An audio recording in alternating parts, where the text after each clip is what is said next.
The religious will tell you that pride is a sin, a deadly sin, no less.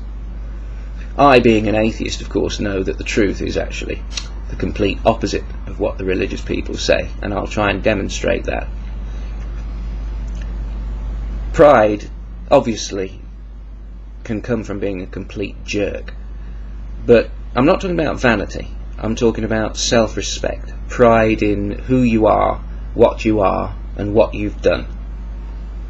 And I believe that that kind of pride can actually make you a very strong, ethical and moral person without the need for religion at all.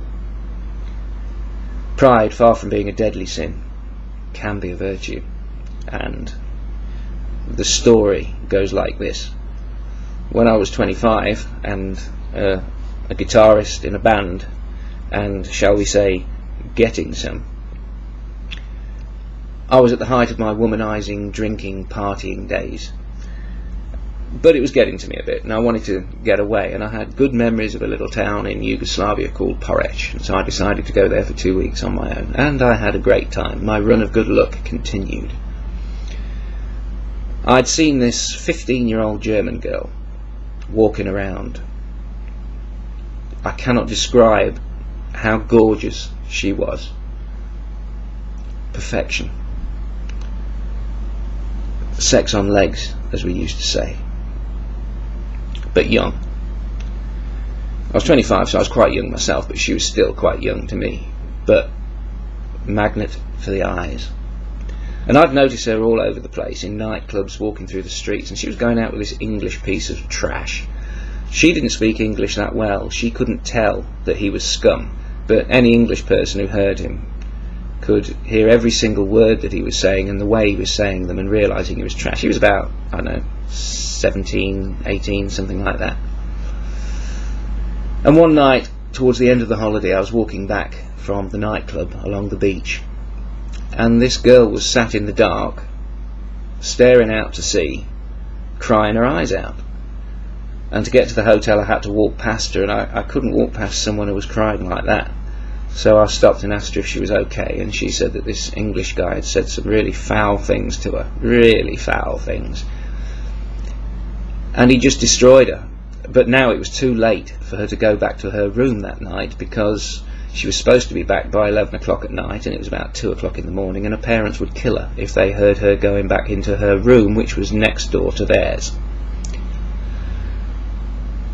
So, because she was such a sad, beautiful sight, I asked her if she wanted to come back to my room for the night, and we'd set the alarm early, and she could get back to her room before her parents woke up, and she'd get away with it. And I promised her that nothing would happen, and I was confident of that because she was such a sad sight, beautiful or not. And she got up, and she was very drunk, and as we were halfway back to the hotel, she said, "You know, it really doesn't matter if anything happens tonight, because I quite like you." And that just added to the sadness, because she'd only known me for about 25-30 minutes, and I could have been as bad as the other guy, or a damn sight worse. So we went back to the hotel, and I offered her the bed, and she said, "No, it's okay, we can share it." And the 15-year-old girl just stripped naked. I think my jaw hit the floor. Wow. And I stripped off, and I got in that bed faster than you could say, "Do you want a cup of coffee?" And as I was lying in bed next to her, my body started to wake up. And I thought about it. I thought very hard about it. But something about it seemed ugly. Not wrong, just ugly. And so I rolled the other way, and I think it was a very, very long hour before I finally drifted off to sleep.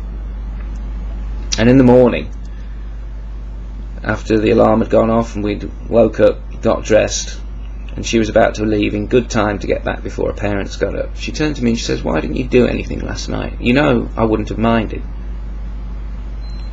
And it was a very difficult question to answer. I mean, she knew that how should I put this?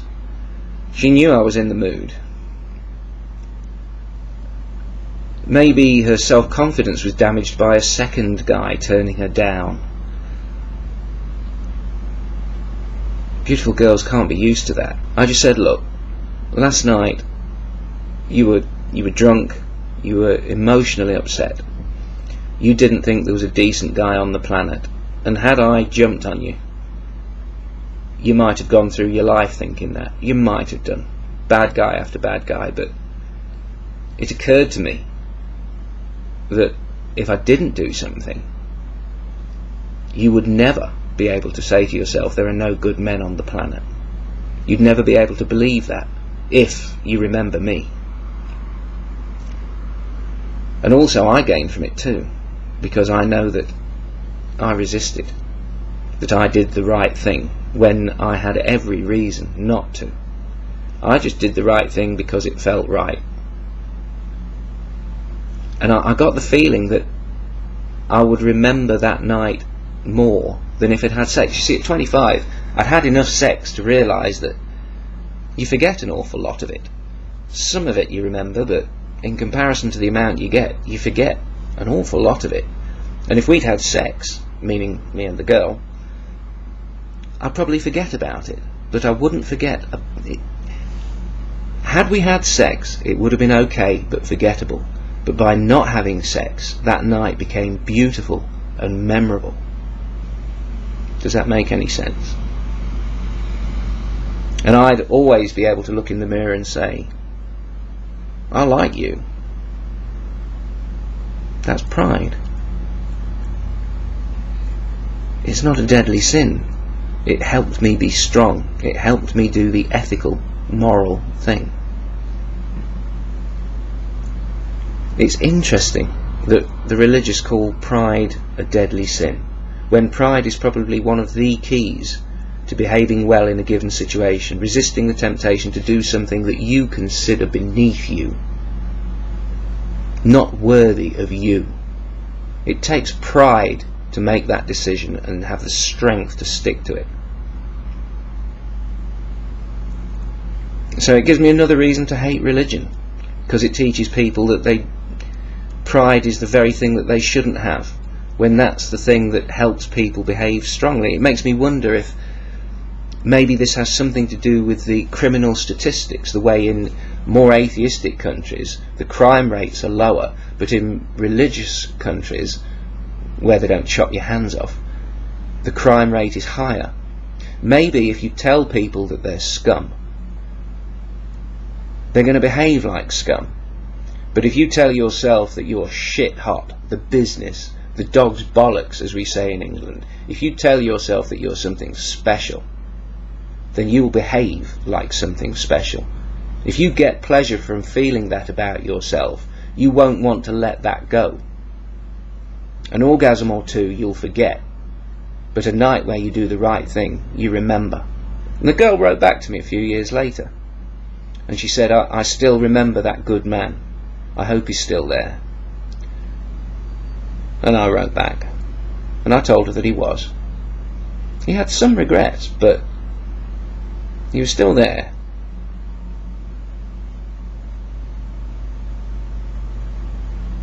Pride isn't a sin. Pride is what you should have, but you have to earn it.